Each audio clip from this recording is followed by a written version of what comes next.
And this brings us, or me, to the next point that I'd like to discuss again, something the Quran talks about, and that is what I call selflessness. Not being selfish, thinking about other people, returning the favor that we got from our society back to themselves.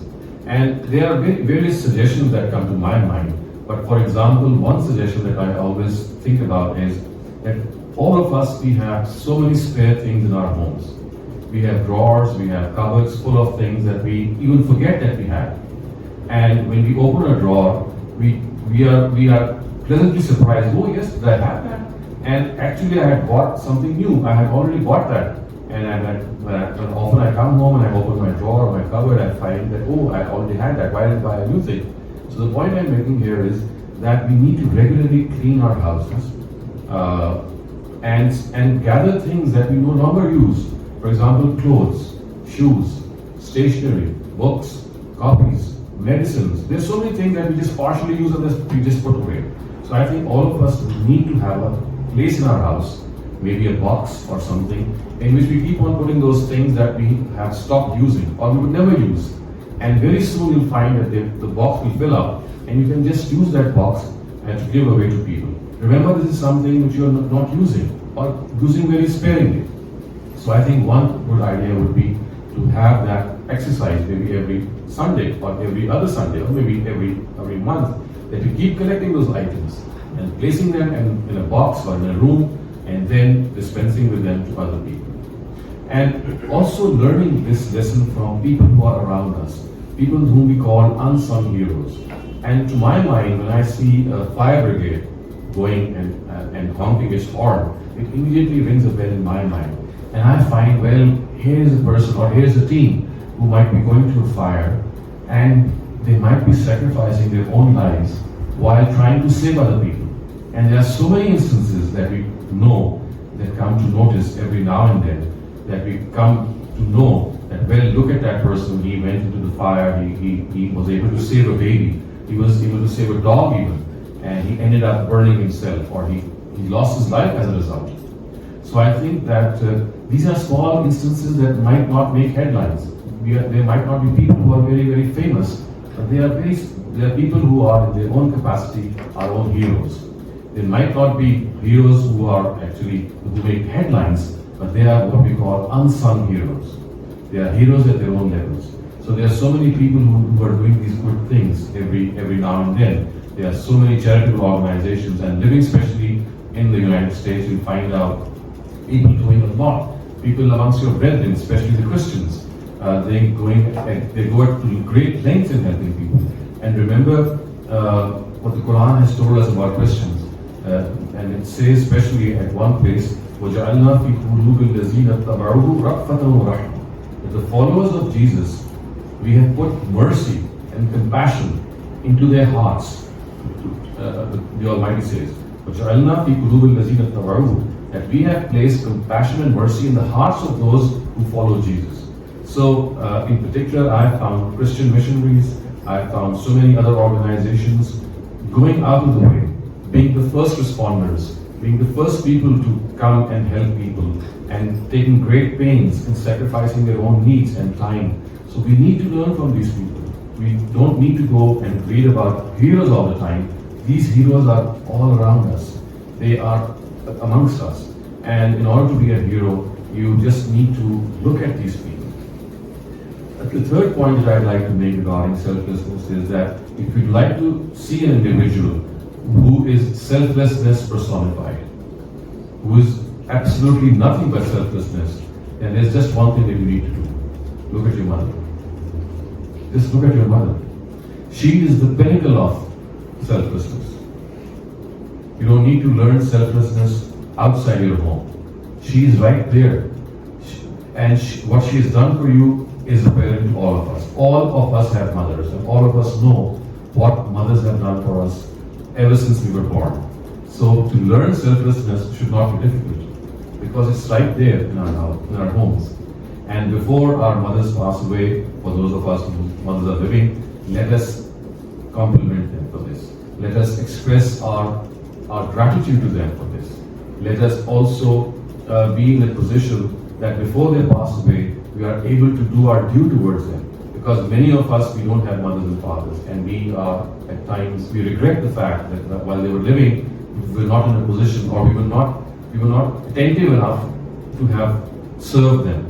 And it is a regret that we often carry. But for those people whose mothers and fathers are still alive, or grandfathers and grandmothers are still alive, please make it a point that this is the best thing that you can do. And as children, spend time with them. Spending money is very easy at times. I think the most important thing is having that emotional bond with your parent when he or she grows old. Connectivity. You mention your small achievements before your parents. They are always likely to hear about you. Talk about your own self. I can see so many parents living in the houses of their children, and there is a communication break between them. Because, the son would be providing very well for the mother. He would be giving her good money, maybe all the medicine that she would need, all the clothes that she would need. But the only thing that she needed the most was his time, was his compassion, was the fact that he would sit with her and talk to her. And that is sadly very missing in our lives, in most lives, I would say. So before this happens and we start losing our parents, let us make this effort to return this. We can never return the favor to what our parents have done for us, but let us at least try our best to be individuals who can return that selflessness in a very small way, in a way in which we are able to gain a lot from them.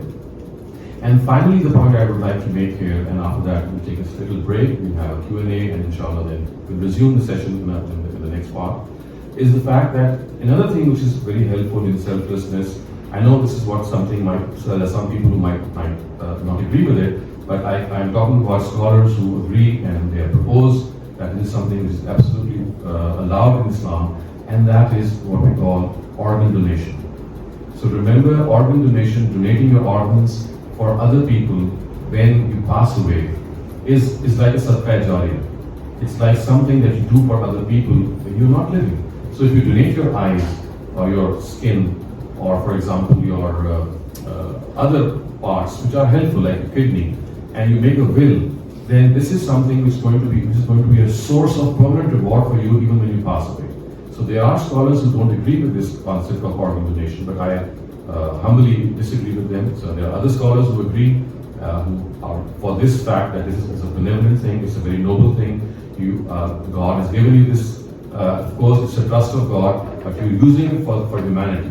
You're using it for the cause of God Himself. So therefore, if you make an organ donation and make this commitment, then this is something which would be very rewarding for you. It would be something that you imagine when you're not even alive. You don't need those organs when you pass away. So imagine your cornea lighting up the eyes of a blind person. How elated he would be, how happy he would be to have those eyes. And you were not there in the world, but you received the reward because you were the person who helped out a person when he was in need, and you were not even required to have been there for him. So these are some of the points that I would have liked to have discussed with you. And just to recap, and if I remember correctly, I think that will be helpful as well in recalling some of these facts that we have discussed. That first, I discussed the fact that as far as individuals we are concerned, our first religion towards each other is humanity. Unless we are good human beings, we cannot be good Muslims, we cannot be good Christians, we cannot be good Jews. And humanity is something which brings us much closer to each other. And it has a very big bond that we share. 70 or 80% of our moral values are shared by all people. And let me go a step ahead and say that even people who are atheists or agnostics or non-believers, even they have these human values which they hold and cherish. So therefore you can see how big a circle of commonality we have if we start off with this message of humanity. The second thing which we discussed after that was that we have to follow our conscience at all times, as much as we can. Because our conscience, unless it is dead, and seldom it is dead, it never lies. It tells you what the right thing is. So conscience is something which is like God's representative on this earth. So if you follow your conscience, you are a person who is going to be upright. You're bound to suffer if you follow your conscience. Because yes, when you speak the truth, when you side by the truth, you lose a lot of things at times. But then this is the cost for speaking the truth. This is the cost that you pay for being a person of your conscience. Always remember that God is going to compensate you manyfold if you follow that pure conscience. And the third thing that we discussed, if I remember correctly, is that accountability. That the way to improve ourselves, the way to become a better person, is not to wait for other people to come in and counsel us. Is to counsel your own self through self-accountability. And self-accountability is something that you must always do every day, and it's not like a never-ending procedure. If you seek feedback from your family, from your friends, and ask them how am I behaving, this is one of the good feedbacks that you'll get. So, and never get disappointed if you're not improving, because this is something which is always going to take time. So self-accountability is the key to become a good person. We are prone to become high achievers. All of us would like to become good professionals. Whatever field we adopt, if you're an IT specialist or an architect or an engineer or a chartered accountant, remember the target all of us would have before us is to become the best of the best. So becoming the best of the best is something which is ingrained in us. So another area in which we need to become the best of the best is these moral values. So by self-accountability, we can achieve this, become the best of the best, or at least try to become and come to those standards. Then I think I talked about charity and charitable behavior. So charity and charitable behavior, remember, is not something which is just confined to money, because that is the easiest thing that you can do. Yes, it is confined to your own attitude towards others, to find out people who are not in a position to ask you, and they are in need. So this is a real charity. Because there are people who are there in the society, they will never ask you because of their own ego or their own self-respect, self-esteem. So it is our responsibility to reach towards such people. Then at the same time, we must not show off our charity. We must not think that if we have a small amount to give, we must not shy away from a small amount. We must not at the same time think that if we are bragging our charity before other people, except if it is because of the fact that you're trying to encourage your children or other people around you, it's not going to be of any benefit to you. And the biggest form of charity which the Quran tells us is to, even if you have nothing to spare, you give your own portion or your own share to a person who comes along. And this is the highest form of charity. And then I think we talked about selflessness and how we should not be people who are selfish. We should be people who are thinking about other people. And for this, we don't need to go very far. Within our own homes, we have our mothers, which are the best exemplars of selflessness. We have people around us who might be doing very small deeds, small acts of kindness. They inspire us a lot. And that inspiration is something that we should take away and benefit from it. And then we talked about the fact that all of us should try to maybe have a regular cleaning of our houses, like our cupboards and our drawers and our stores, because often we find so many things which might be useful for other people. It might be our trash, but our trash could be a treasure for another person. So always look around your houses, and there could be scores of things which could be of benefit to other people, but they have lost benefit for you. So just keep them away. Don't just keep them, because they're just going to use space and ultimately they just decay and decompose and wither off. So why should we do that? And finally, we also discussed that as far as our problems and our bothers are concerned, our miseries are concerned, the best way or the best antidote to our miseries is gratitude therapy. We must always count our blessings. The more we count our blessings, the more we realize that we are much more blessed than so many people. The biggest thing that we can really think of is the eyes that we have, that light up our world, normal limbs that we have. So gratitude therapy is something which really connects you to God. It makes you realize that all is not lost. It makes you a positive person. It makes you think that I can still be a person who can stand on his feet and do something. It makes you share your blessings with others.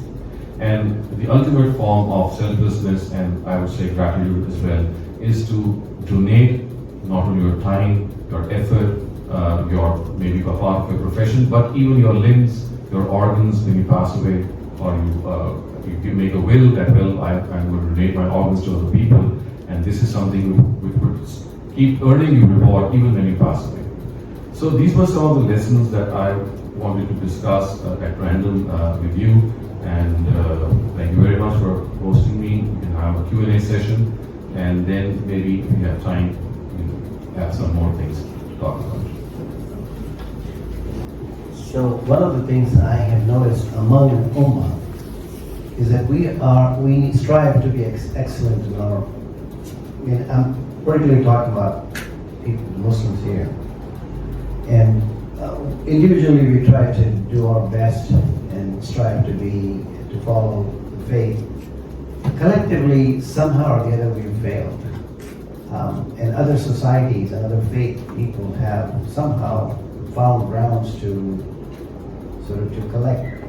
gather in groups and do things which will progress in their lives.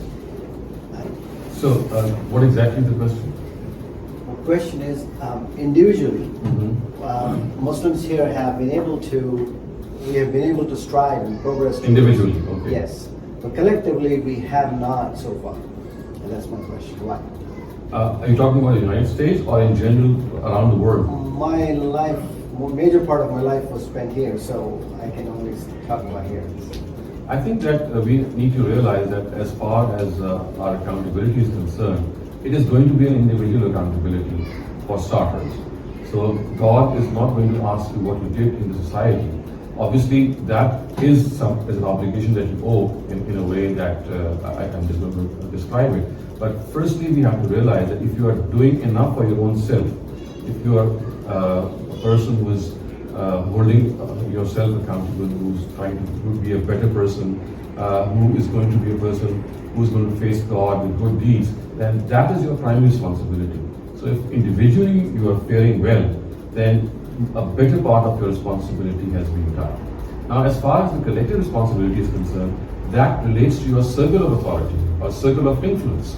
So, for example, amongst your friends, amongst your children, amongst your colleagues, amongst your relatives, whoever is going to be under your influence, you have to try and talk good to them, convey the message of righteousness to them. And also remember, the Quran says, "Zakkir fa inna zikra tanfa'ul mu'minin." That you keep reminding people of good deeds, because at times reminding people makes them realize that they've forgotten something. So our duty is the same duty which the Prophet Muhammad, a part of his duty was to remind other people. The Quran itself calls itself zikra, which means some portion which reminds other people. So I think we should not worry if people are not being reminded. Our job is to discharge that duty whenever we think that the right time is there. And if people are not changing, then, there are so many other factors which are in play. So if we are fulfilling our part of the deal, then I think that is sufficient. Because changing someone or changing a society is not our responsibility. To try to change someone, to try to bring about a change. So the try factor is the real thing. Whether it happens or not, it relates to a lot of things which are God's plans maybe, or a lot of things which relate to the dynamics of the society. So as far as the fact that you are trying hard enough is concerned, if that is being taken care of, then I think you have done your job. You should not worry about the collectivity. I have one question. Maybe this might be a difficult question, but at least your opinion will be helpful. When somebody is sick and they are on machines, Right. breathing machines, pumping machine, oxygen machine, what does our religion say? How long can we keep this on the machine? Should this machine be Right. removed, and if they are going to be removed, how long and when? I just want your opinion, because there was other scholars who made their opinion.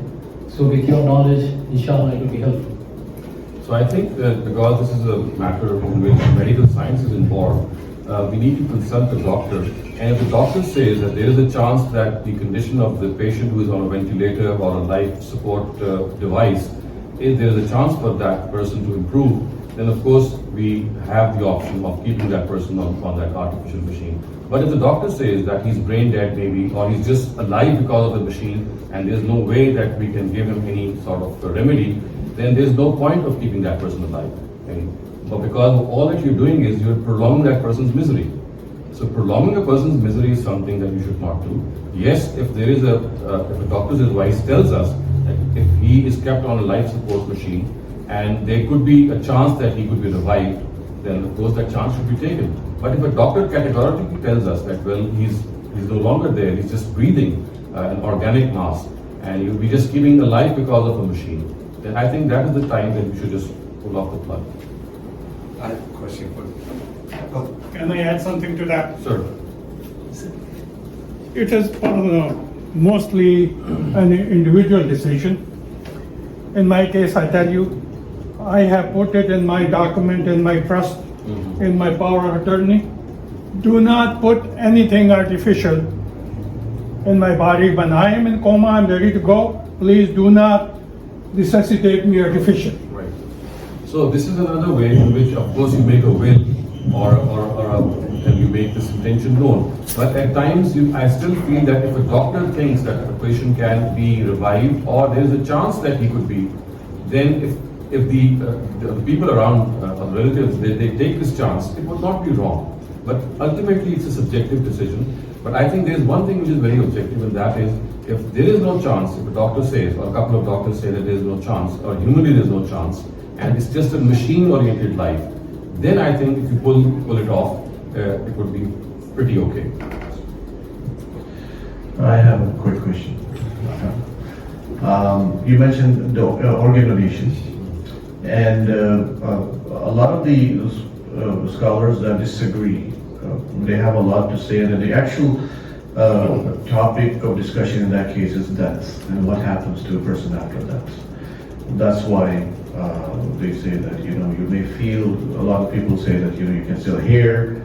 After that, you may feel when they take out your organs, you may be in pain, you may be in misery. So a lot of a normal common man will then stay away from that when he hears stuff like that with regards to death. What about people who are burned to death? Obviously, they also feel the burning when they burn. Once they burn to death and the soul goes away, Yeah. what happens? Well, I don't know. You see, this is just a conjecture. As far as our body is concerned, we know that once the soul goes away, there's no means of feeling anything. Yeah, but there's a lot of, they use, I guess they're not authentic hadiths, but they use the fact that Prophet ﷺ said, like, this person can hear it, but I'm talking to him. That's an entirely different category of people, and they were the people on whom the truth had become evident in spite of their persistence and denial. And that was a very special case. Oh, it was not common for everybody. It's not for common for everyone. So therefore, once we pass away and our soul goes to heaven, or wherever it goes, the life of barzakh, and there is no communication. I mean, you just cannot feel anything. Yeah. And similarly, once 40 or 50 or 70 years pass, your body is totally lost. It becomes part of the clay. So if that is the case, then we can clearly see. And one other thing is that when God will give us life once again on the day of resurrection, He will give us a new body. It's not going to be the same body. So even if there's lost an organ maybe, or maybe it has decomposed, remember, we will be given an entirely new body. So therefore, there's nothing to worry about. So obviously what you're saying, once the soul departs, there is no feeling left, there is nothing left, so you can easily donate. Right. Yeah. That's my opinion. Because this is sort of the thing that lingers in people's minds when they hear a lot of different opinions. That what's going to happen to me? Am I really here? Am I gone? Why would I donate because of that? So that's what my question is. Does Quran and Hadith say something about that? Nothing at all, because you see, organ donation was never practiced in the times of the Prophet, because science was not as advanced in those times. It's basically a matter of ijtihad. And ruling has been given by scholars on the basis of the spirit of religion. Hello, Michael. Thank you very much for the talk. Excellent. Same question for the donation of the organ. One, doesn't it go with the same if you donated to a person with in need? This came into one of my relatives in which after he got married and all that, became sick, they took him to the hospital and they found out that he was born only with one lung. And at the moment, the whole brothers in the family said, we will donate when the time comes in. But when the time comes in, nobody showed up. The only person that donated for him was his wife. So doesn't it come in the hadith in which if you help somebody with a life as if you give life for humanity? and you take a life as if you're taking. This is one question. Uh-huh. Another one is, can you donate to a non-Muslim? Thank you. I'll answer your second question first. Actually, donating an organ is on the basis of need, regardless of faith. You can donate to any person. You see, the real thing is to keep a person alive and up and coming and up and going. So that would be because of it could be any faith. So therefore, there's nothing which stops us from donating to non-Muslims or people who are not non-Muslims.